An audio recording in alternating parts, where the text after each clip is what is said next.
habibiyata masoyiyata nike nake so a rayuwata ki tausaya mun ki bani gata rashin ganinki na kuntata ta ina daɗe ne ina tunawa ciwon so da zafi ba a ma gwadawa ni kan zan jure duka har da ma daɗawa son ki ne a raina ki tausaya tun da ne yabawa ke nake so a rayuwa tun da ke na hanga masoyiya ta jinin sarauta ba a burga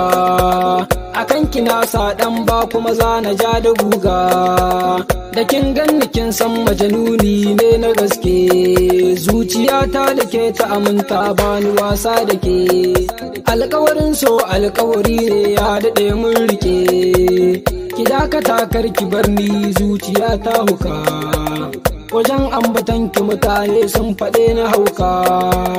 ya zanyi ne ya kika gane baituka ne da ka da kin bar ni ba na rayuwa alƙawari na rika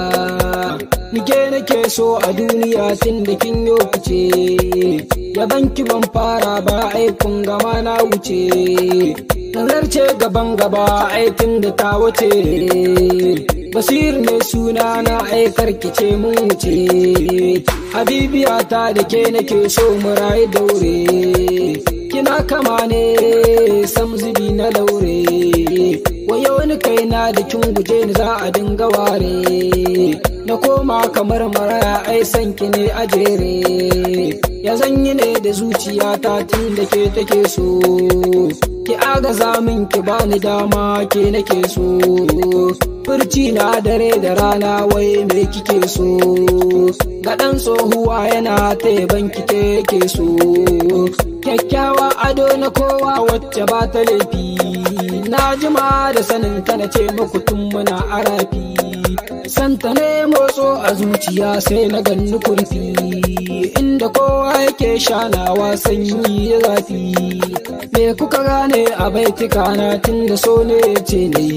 ban taba waka ba dalilin ta har nake ta yayi na ina kuma zan ta yi abadan ba su so wai na yi